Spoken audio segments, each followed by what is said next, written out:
Here today by Special Agent in Charge Jim Hayes, Jr. of the United States Department of Homeland Security Investigations, as well as Assistant Special Agent in Charge Ken Pleasant, and Assistant to the Special Agent in Charge Mark Leschnauer of the United States Secret Service.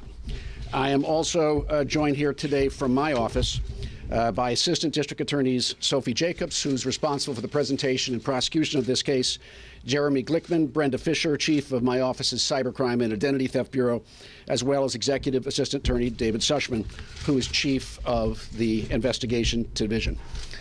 Today we are announcing the results of a joint investigation with the Department of Homeland Security, as well as the Secret Service, into an identity theft ring that used stolen information from Saks Fifth Avenue to purchase more than $400,000 in designer shoes and designer handbags from the store's Midtown flagship location. These items were to be later sold on the black market. Now, the fruits of that scheme are obviously displayed on the tables in front of me.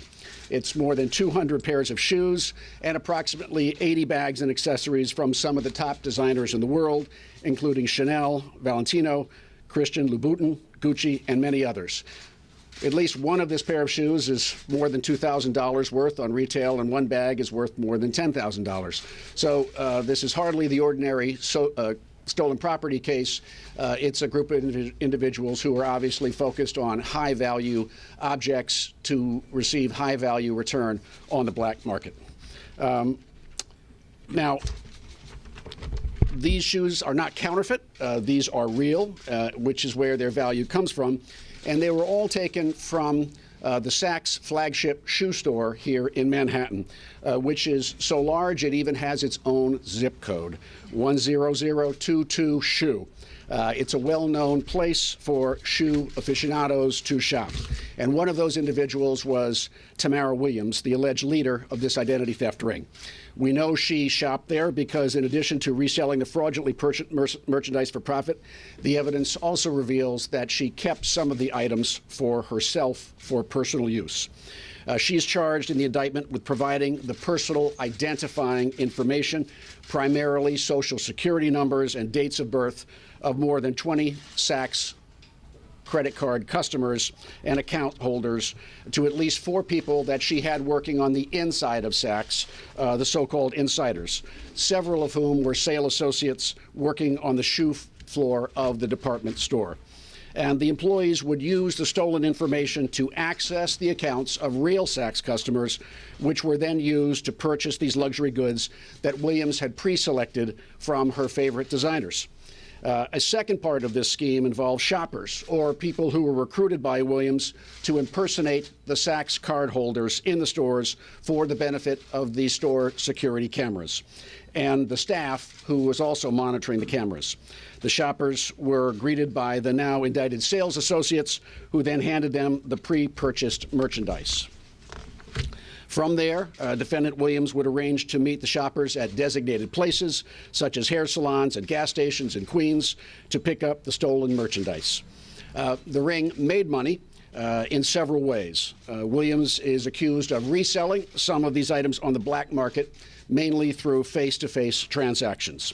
And the other way the ring made money was by returning the fraudulently purchased merchandise to Saks in exchange for store gift cards, which were either resold for a profit or used by the shoppers as payment for their services.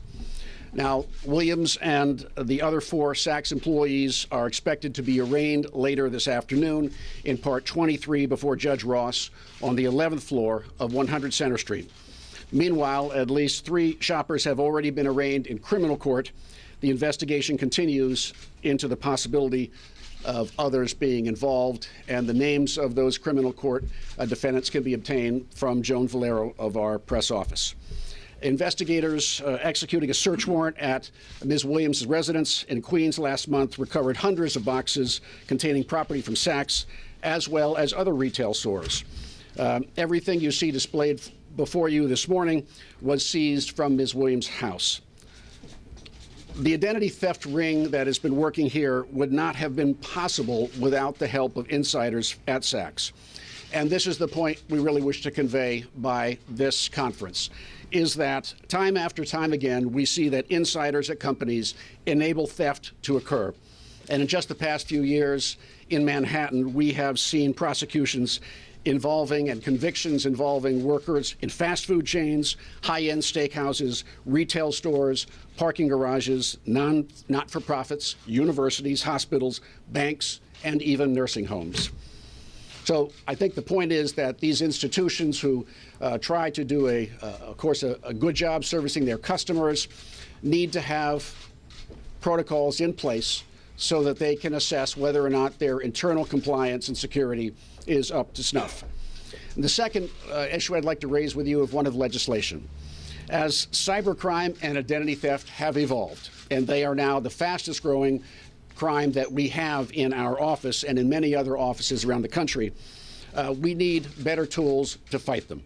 All of the defendants in this case are charged with identity theft in the first degree.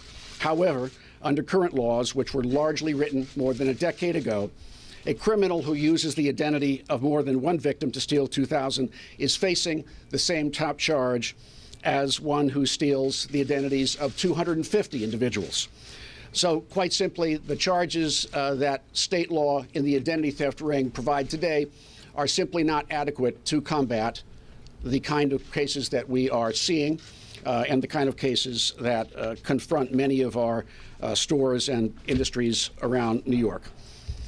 I want to thank again the Secret Service and Homeland Security.